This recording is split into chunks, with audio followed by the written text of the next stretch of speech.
In part one of this series, we talked about how skincare can actually aid you if you follow the wrong advice.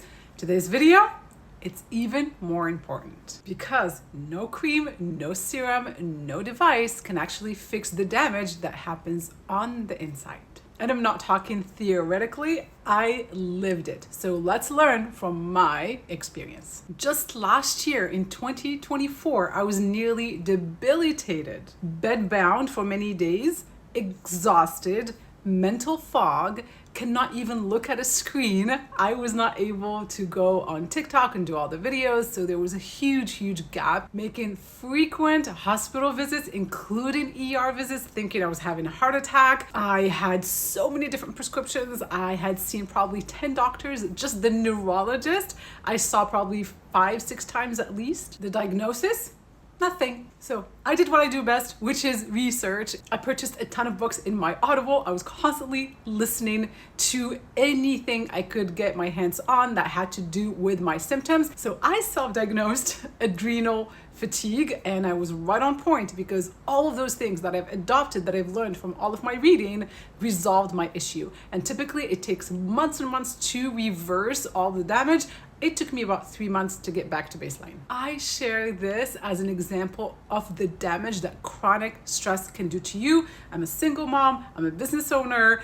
My entire business at the Beauty Doctrine depends on me, the research, managing the website, stock inventory, you name it. I am on 24/7. So I'll be working all day long and then my brain is not shutting down at night. And of course, I am perimenopausal as well, being 47 years old. I've been dealing with a lot of hormonal shifts and night sweats and all these types of things. So it was the perfect storm. Fast forward to 2025, I feel amazing. So all those things that I've deployed, all of that knowledge that I gained, I applied, and I'm living proof that when you manage your stress, when you deploy certain strategies, and it's really just supplementation, trying to manage that stress, working on your circadian rhythm and so on, you can get back to baseline. You can get back to being active and thriving. And this is important to share because all of this impacts skin. There is such a thing as beauty sleep. If you have a bad night's sleep,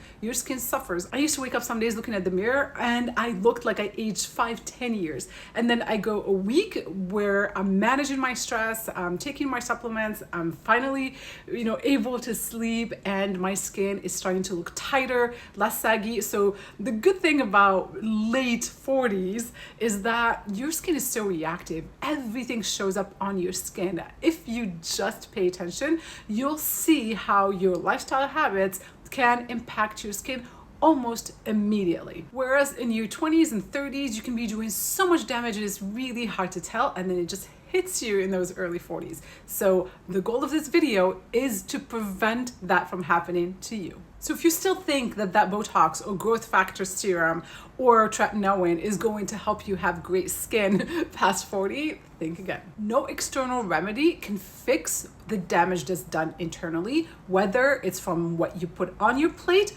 or whether it's the stress that's inflicted on your body from inflammation due to diet and lifestyle or lack of sleep and stress.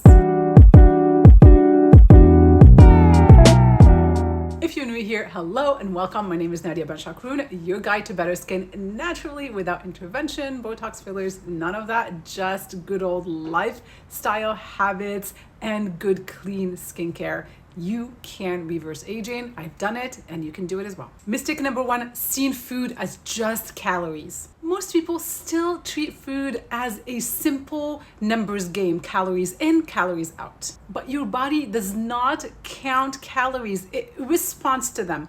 100 calories of sugar are not 100 calories of grass-fed beef, for example. If you consume 100 calories of grass-fed beef, that's gonna regulate your metabolism, help rebuild your collagen. It's gonna help you build muscle. It's anti-inflammatory. It gives you nutrients. It uses 30% of those calories just for digestion. So it's like consuming 70 calories versus the 100 calories of sugar. They're gonna wreak havoc on your immune system. They're gonna cause glycation. They're gonna break down your collagen and so on. So calories are not equal. So when it comes to aging, what matters isn't just how much you eat, but what the signals are that that food you consumed is sending to your hormones, your metabolism, and your cells. So let's just say you focus on your waistline and trying to stay under 1500 calories. You might be missing out on essential nutrients that are gonna help rebuild your skin, give you that glow, that radiance. Underfeeding your body underfeeds your skin. You're not getting those essential nutrients for your skin to stay firm and vibrant. Food has very important information. It can spike your insulin,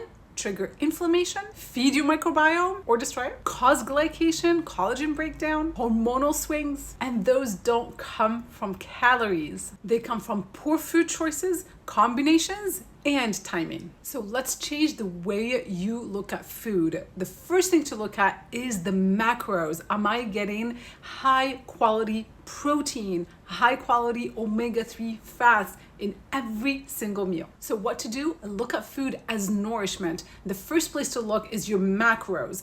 You must be getting high quality protein, high quality omega-3 fats, and that precious fiber in every single meal. And prioritize micronutrients. Those are your magnesium, selenium, zinc, and antioxidants. Time your meals to support your blood sugar balance. So try intermittent fasting, shorten the window within which you eat. This allows for autophagy, which is self-cleaning. I talk about that in many of my videos. And avoid foods that spike your insulin and inflammation. Those are generally simple carbs, added sugars, and seed oils. Your skin doesn't care if your snack is 100 calories, it cares about its biochemistry. Mistake number 2 is normalizing chronic stress. This one nearly broke me. I shared my story at the opening of the video and hopefully you learned something from it. A lot of us obsess over our careers and some of us don't have an option. I understand that. I was one of those people, but I realized I cannot be productive. I cannot make the change that I want to make or have the impact that I want to have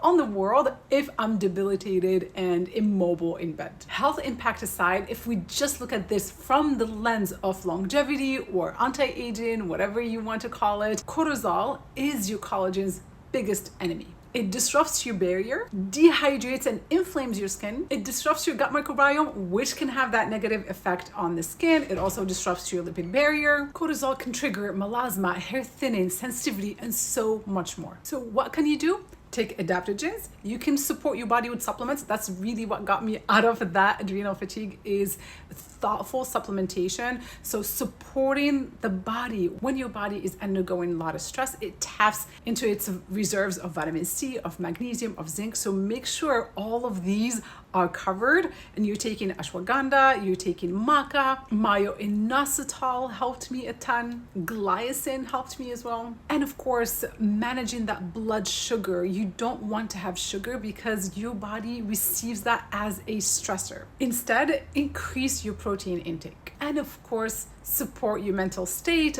by doing meditation, being around people you love, walking in nature, waking up early in the morning and looking in the sun, not in the sun, but in the direction of the sun at sunrise, because that helps regulate that circadian rhythm. And tire yourself out. Try to exercise. It's going to help you with that deeper sleep at night. And that, my friends, is how you get that beauty sleep. Mistake number 3, you don't want to make this one in your 30s and 40s, and that is skipping protein. I made the mistake of going vegan for a year and a half, and that's when I saw the fastest decline in my skin elasticity. Let's just face it, no matter what the cause is that's driving you to go vegan, it's extremely difficult to get your protein needs on a vegan diet. It can be done, but it's very hard. So if you're vegan, you gotta work really hard at getting your protein needs met, because protein is the raw material for collagen building, bone building, all of it. We as human beings are made of protein, so we break down every day, we need to rebuild, and protein is simply that raw material. You don't have it, you're just breaking down. And that's how you lose volume, tone, and elasticity fast. So aim for 90 to 100 grams of lean protein every day, including high quality marine collagen. Take amino acid and then supplement with nuts, seeds, and veggies that are high in protein, such as broccoli. Mistake number 4, which is very hard to go back from, is fast weight loss without muscle support. We live in a moment where We want fast results in everything, and hence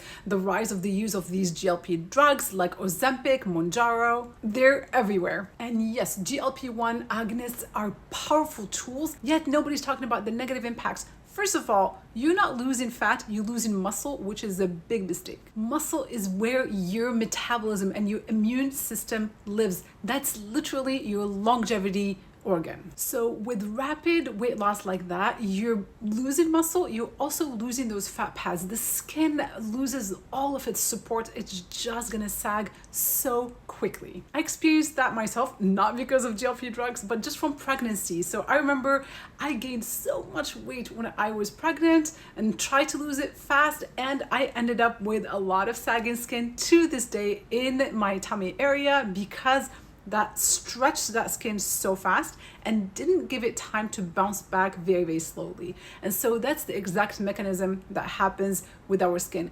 If you lose that fat and muscle really quickly, it makes it very hard for the skin to tighten back up. So the very best way to lose weight is slow and steady while building that muscle. So for women, especially 40 plus, we already tend to have a huge issue with building muscle. Strength and resistance training become crucial. And you want to take it easy, of course, on cardio and on crash diets. And once that damage happens, that's one of the hardest ones to repair, especially on the face. Mistake number 5 is undermining the power of movement. Whether it's massage, fascia release, or exercise, you got to move to keep that blood flow going and allow detoxification of toxins. And that can lead to puffiness, dullness, sagging, and an uneven skin tone. So walk uphill, downhill, lift weights, dance, do yoga, move with intention, not punishment. You don't have to dread